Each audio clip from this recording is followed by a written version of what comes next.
Members and folks who are here joining us today, I want to call the House Health Committee's meeting to order. Devin, would you please take the roll? Chair Frankel, Here. Representative Benham, Designation. Borowski, Rep. Boyd, Designation. Representative Hambidge, Designation. Howard, Designation. Khan, Designation. Kozarowski, Krajewski, Designation. Mays, Designation. Lawton, Designation. Sanchez, Designation. Schusterman, Designation. Venkat. Designation. Chair Rapp, Here.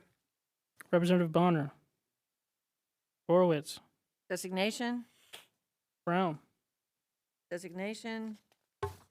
Day, Designation. Krupa, Roy, Present. Rossi, Stare, Designation. Twardzik, Present. Walsh, Designation. Zimmerman. You have quorum. Thank you. As you can see, there are quite a few committee meetings this morning, to say the least. The chair calls up House Bill 1442, printer's number 1689, sponsored by Representative Borowski and Representative Flood. Dylan, can you please explain the bill? House Bill 1442 provides for the investigation of sudden unexpected death in epilepsy, also known as SUDEP. A coroner or medical examiner must consider SUDEP when determining if a further investigation or autopsy is required. When conducting an autopsy, the coroner or medical examiner must inquire if the cause of death was SUDEP. If so, it must be marked on the death certificate, and the next of kin must be provided information on third-party organizations that document and analyze SUDEP. Thank you. The question is, will the committee report House Bill 1442? Representative Borowski is offering Amendment A00781.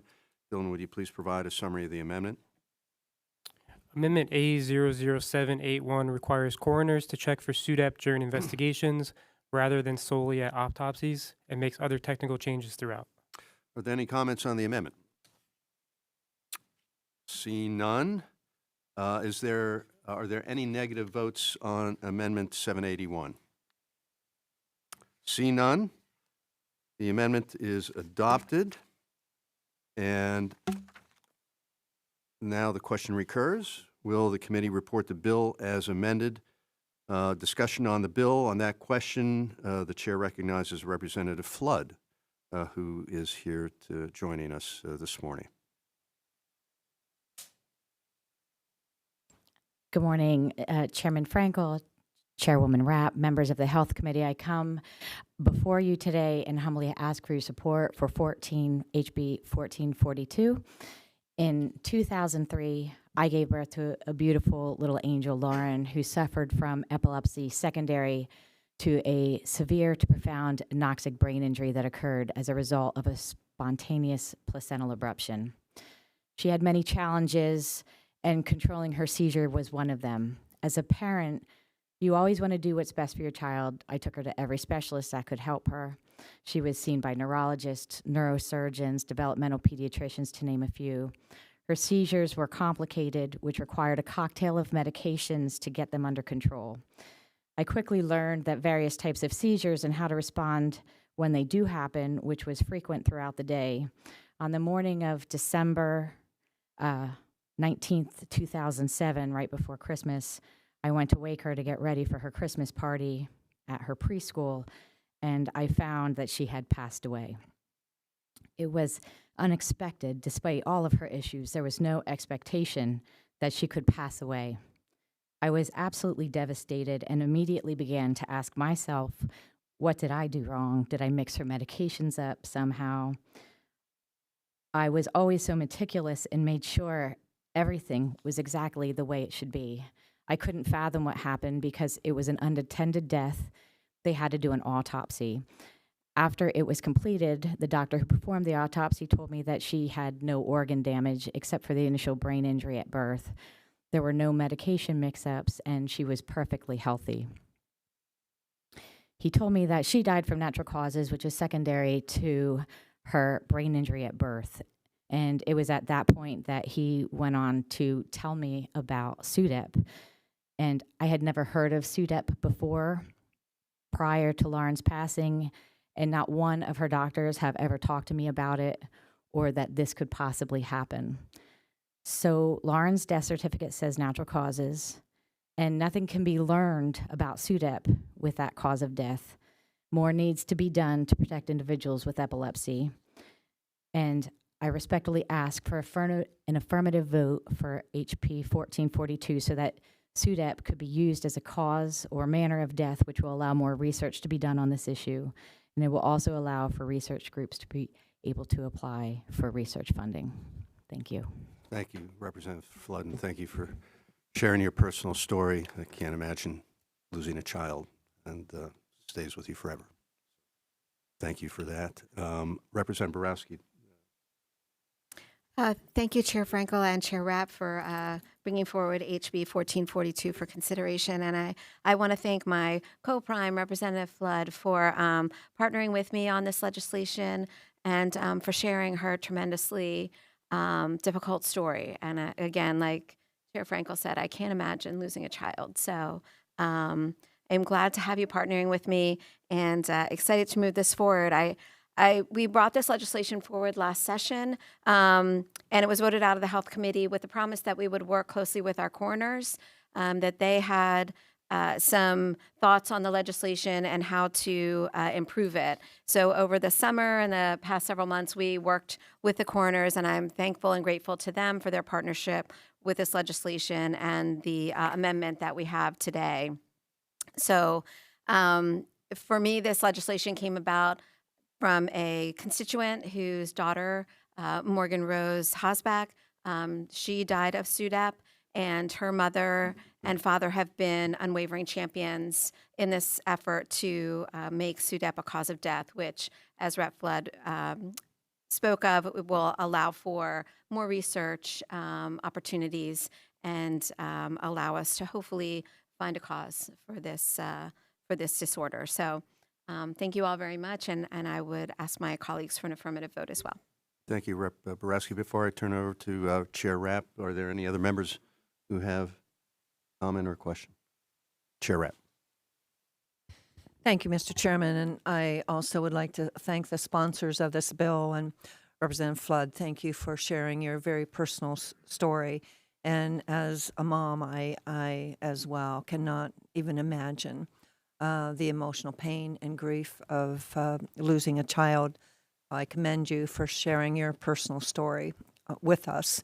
And as I did last year, I will be supporting this piece of legislation and ask that the members support it as well. Thank you again to the prime sponsors of the bill. Thank you, Mr. Chairman. Thank you, Chair Rapp. Each year, families across Pennsylvania lose loved ones to SUDEP, often without clear answers. Despite some progress, SUDEP remains a little understood and underreported condition. House Bill 1442 aims to change that. The bill ensures SUDEP cases are properly identified and reported and connects affected families with organizations dedicated to researching and preventing SUDEP. By improving how we track and respond to these deaths, this bill strengthens our public health data and moves us closer to preventing future tragedies. I'd ask members for a yes vote. Are there any negative votes on House Bill 1442? Seeing none, House Bill 1442 is reported unanimously from the House Health Committee. Thank you, members, and thank you, Representative Flood and Representative Borowski. The chair calls up House Bill 1527, printers number 1784, sponsored by Representative Davidson. Dylan, can you please provide a summary of the bill? House Bill 1527 extends the authorization date of the Rare Disease Advisory Council to June 30th, 2028. Is there any discussion on the bill? On that question, the chair recognizes Representative Davidson, who is joined us this morning. Thank you, Chair Frankel. Chair Rapp, thank you for having me here today to discuss House Bill 1527.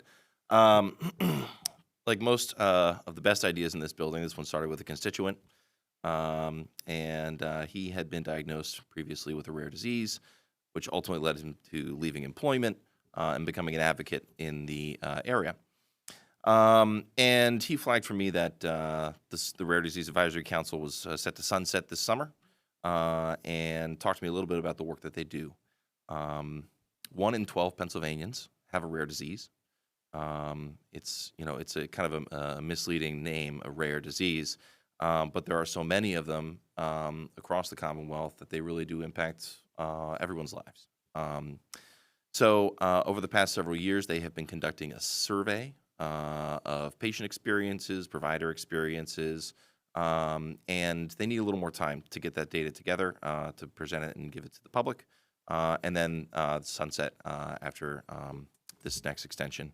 The council really does some amazing work, and really pleased that they have been lifting up these important issues and diseases so that we have better patient experiences and better provider experiences in the field. So with that, I would ask the members for an affirmative vote, and we'll take any questions if there are any from the chair. Thank you.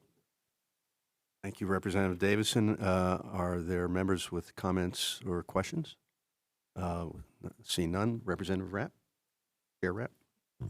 Thank you, Mr. Chairman. As the good gentleman stated, rare disease is defined as a disease that affects fewer than 200,000 individuals living in the United States. But while each rare disease individually affects a small number of individuals, collectively they impact a significant portion of the population, which estimates indicating that roughly 30 million Americans live with a rare disease. So the Pennsylvania Rare Disease Advisory Council, which was established in 2017, coordinates statewide efforts for the study of the incidence and prevalence of rare diseases within the Commonwealth. So given the important work of the council, I'll be supporting this bill to extend the sunset provision of this act to 2028. Thank you to the sponsor, and thank you, Mr. Chair. Thank you, Chair Rapp. Patients with rare diseases often face long and complicated diagnostic journeys involving multiple specialists and extensive testing. With over 7,000 known rare diseases and only a small number of patients affected by each, research is often fragmented and difficult to access. The Rare Disease Advisory Council plays a critical role in addressing these challenges. It helps coordinate research efforts, amplifies the voices of patients and families, and provides key insights into the state of rare diseases here in Pennsylvania, including recommendations to improve care. House Bill 1527 will allow this important work to continue, and I would ask members for an affirmative vote. Are there any negative votes on House Bill 1527? Seeing none, House Bill 1527 is reported unanimously out of the House Health Committee. Thank members, and thank you, Representative Davidson. Congratulations. The chair calls up a package of non-controversial resolutions, and these will be voted on as a package. The chair calls up the following resolutions. House Resolution 249 from Chair Rapp designates the week of September 21 through 28, 2025 as Idiopathic Pulmonary Fibrosis Research Awareness Week. House Resolution 2251, also from Chair Rapp, recognizes October 24th, 2025 as World Polio Day. The question is, will the committee report this package of non-controversial resolutions? Is there any conversation, any discussion? Seeing none, are there any negative votes on the two resolutions? Seeing none, these resolutions 249 and 251 are reported unanimously from the House Health Committee. Seeing no further business of the House Health Committee this morning, we call for an adjournment. Thank you.